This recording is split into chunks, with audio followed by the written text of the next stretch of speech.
Hello, my dear children. Last period, we have discussed about 1.5 his first flight. मागच्या पिरियडला मागच्या तासिकेला आपण his first flight नावाचं जे lesson आहे त्या लेसनला आपण सुरुवात केलेली होती आणि त्याच्यात की तो जो छोटासा समुद्र पक्षी आहे सिगल आहे तो आता त्याने अखेरीस शेवटी त्याने करेज करून धैर्य करून धाडस करून तो आता प्रत्यक्षात हवेत अवकाशात आकाशामध्ये त्याने झेप घेतलेली आहे आणि त्याच्यात आपण मागच्या पिरियडला मागच्या तासिकेला जे पेज नंबर 33 आहे लास्ट पेज नंबर 33 तेथील जो फर्स्ट पॅरेग्राफ होता त्याविषयी आपण माहिती जाणून घेतली की आपल्याला उडता येत नव्हते हे तो पूर्णपणे विसरून गेला होता आणि सूर मारताना भरारी घेताना आणि हवेत फिरताना स्वतःवर खुश होऊन कर्कश आवाजात आरोळी तो देऊ लागला होता. इथपर्यंत आपण मागच्या पिरियडला मागच्या तासिकेला या लेसनमध्ये आपण माहिती जाणून घेतली. त्याच्यानंतर आता आपण पुढचे रिमेनिंग 2 पॅरेग्राफ्स आहेत त्यांच्याविषयी आज आपण सविस्तरपणे माहिती जाणून घेणार आहोत. बघा या ठिकाणी page number 33. He was near the sea now, flying straight over it, facing straight out over the ocean. Ocean म्हणजे काय? महासागर. Ocean means what? महासागर. And straight means what? Straight means what? सरळ. And facing means what? तोंड देणे. Facing means what? तोंड देणे असा त्याचा अर्थ होतो की ही वॉज नियर म्हणजे जवळ. He was near the sea now flying straight over it facing straight out over the oceans. ही तो आता समुद्राच्या जवळ येऊन पोहोचला. म्हणजे जो सीगल आहे जो समुद्र पक्षी आहे तो समुद्र पक्षी आता समुद्राच्या जवळ येऊन पोहोचला. समुद्राच्या पृष्ठभागावरून समांतर उडत सरळ वरच्या दिशेने त्याने काय घेतली? झेप घेतली. आता तो समुद्राच्या पृष्ठभागावर समांतर उडत आता सरळ वरच्या दिशेने त्याने झेप घेतली. He saw a vast green sea beneath him with little ridges moving over it, and he turned his beak sideways and cawed amusedly. Amusedly means what? मोजेने गमतीने. केव means what? कर्कश आवाज करणे. Sideways means what? Sideways means बाजूला. He saw a vast means what? अफाट किंवा विशाल असा त्याचा अर्थ होतो. ग्रीन सी beneath म्हणजे खाली. beneath him with little ridges means what? पर्वतांची रांग असाही त्याचा एक अर्थ होतो. पर्वतांची रांग किंवा सुडके असाही त्याचा अर्थ होतो. रिजीज पर्वतांची रांग किंवा सुडके असाही त्याचा अर्थ होतो. बघा, he saw a vast green sea beneath him with little ridges moving over it and he turn his big म्हणजे चोच sideways and caved अम्युज्डली.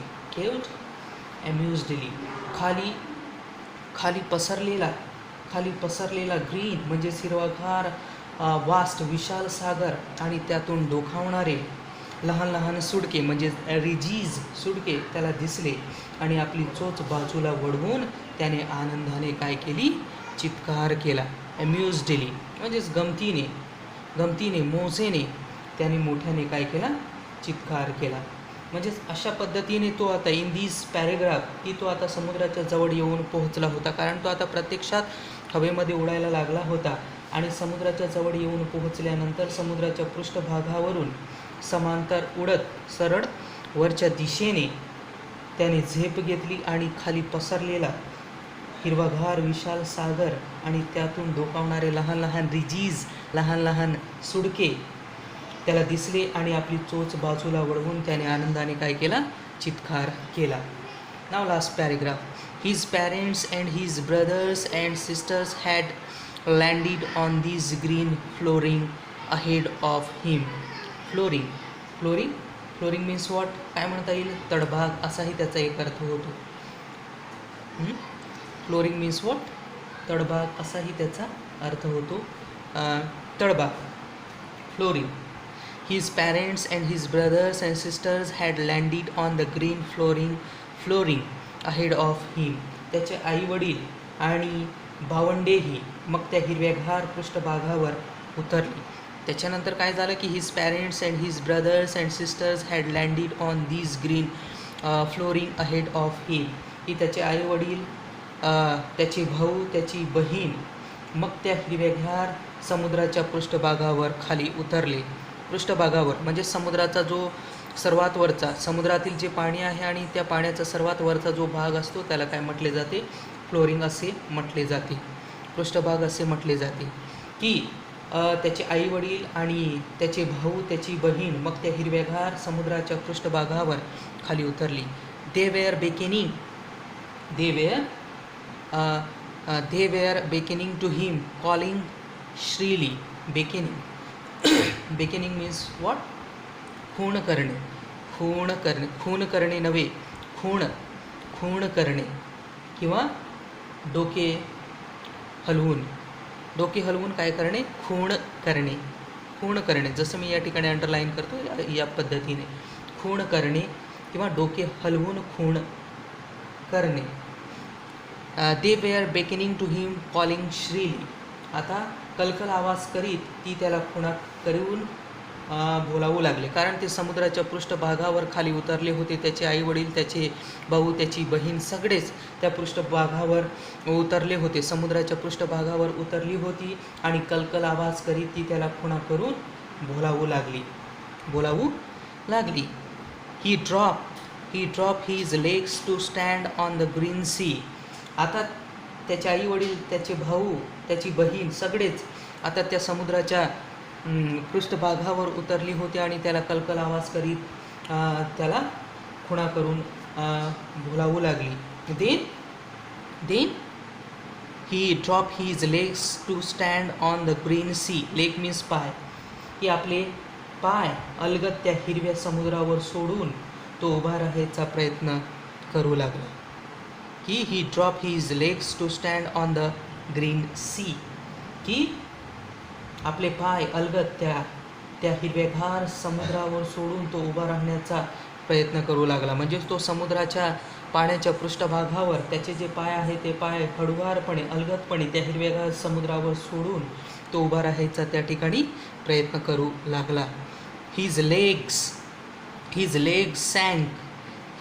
सँक into it. Sank म्हणजे काय? सँक म्हणजे काय? खोल पाण्यात तळापर्यंत बुडणे असा त्याचा अर्थ होतो. His leg sank into it. पण त्याचे पाय त्या समुद्राच्या पाण्यात बुडू लागले. पण त्याचे जे लेग्स आहे, त्याचे जे पाय आहे ते पाय समुद्राच्या पाण्यात काय होऊ लागले? सँक होऊ लागले, बुडू लागले.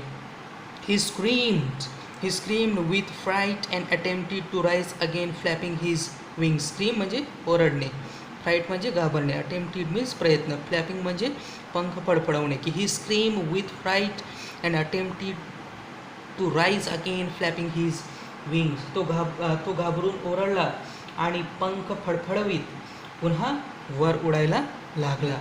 की त्यामुळे तो घाबरला आणि घाबरून तो ओरडला आणि आपले जे पंख आहे ते पंख फडफडवीत पुन्हा वर उडाला. But he was tired and weak with hunger and he could not rise, exhausted by strange exercise. Exercise म्हणजे काय? कसरत किंवा व्यायाम असा त्याचा अर्थ होतो. स्ट्रेंज विलक्षण किंवा विचित्र, अँड एक्झॉस्टेड मीन्स व्हॉट? पूर्णपणे थकलेला किंवा दमलेला असा त्याचा अर्थ होतो. अँड राईज म्हणजे काय? जाणे, वर जाणे. बट ही वॉज टायर्ड म्हणजे थकलेला, वीक म्हणजे काय? अशक्त, विथ हंगर म्हणजे काय? भूक, and he could not rise, exhausted by the strange exercise. मात्र तो दमला होता, थकला होता आणि भुकेने तो काय झाला होता? अशक्त झाला होता. हा वेगळ्या प्रकारचा व्यायाम करून थकल्यामुळे त्याला पुन्हा उडता येत नव्हते, कारण तो वेगळ्या प्रकारचा तो एक्झरसाइज करून, व्यायाम करून, कसरत करून थकल्यामुळे त्याला पुन्हा उडता येईन. But he was tired and weak with hunger and he could not rise, exhausted by the strain exercise.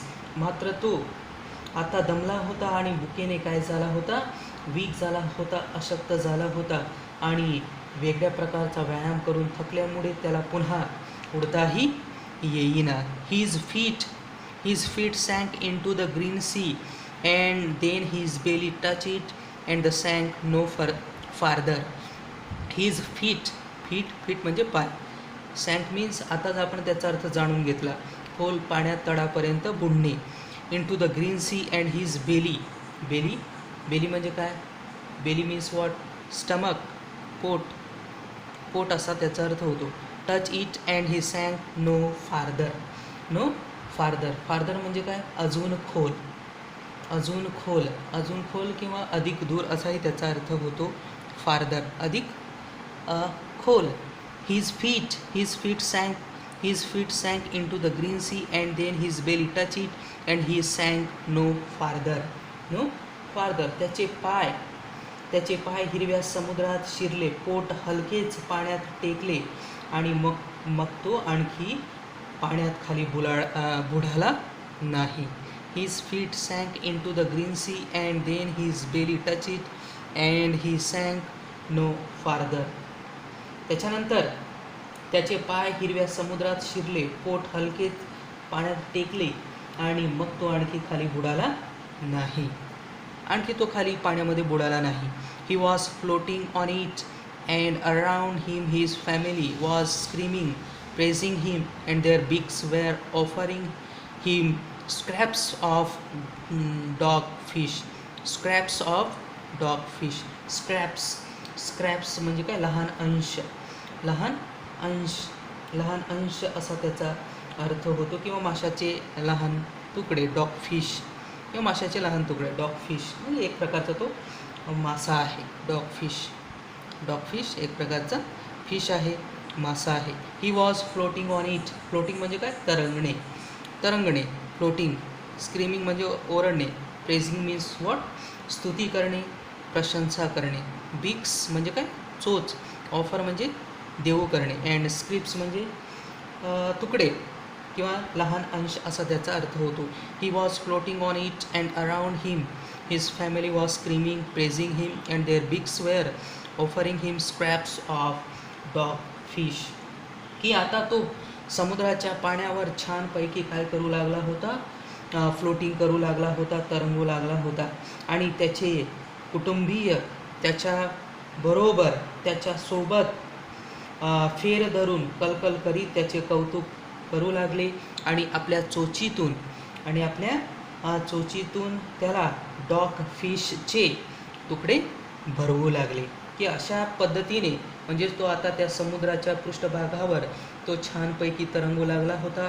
त्याचे कुटुंबीय त्याच्या भोवती फेर धरून कलकल आवाज करीत त्याचे कौतुक करू लागले आणि आपल्या चोचीतून त्याला डॉग फिशचे म्हणजेच माशाचे तुकडे भरवू लागले. And he had made his first flight. आणि अशी त्याने आपली पहिली भरारी घेतली. अशा पद्धतीने म्हणजे जो सीगल आहे, जो समुद्र पक्षी आहे, त्या समुद्र पक्षाने त्याची जी फर्स्ट फ्लाईट आहे, त्याची जी पहिली उड्डाण आहे, त्याची जी पहिली भरारी आहे, झेप आहे, ती झेप त्याने अशा पद्धतीने घेतली. इन धिज वे, अशा पद्धतीने he had made his first flight. ही अशी घेतली त्याने आपली पहिली भरारी. अशा पद्धतीने इन धिज वे, अशा पद्धतीने आपण हिज फर्स्ट फ्लाईट नावाचं जे लेसन आहे, त्या लेसनविषयी आपण या ठिकाणी सविस्तरपणे माहिती जाणून घेतली.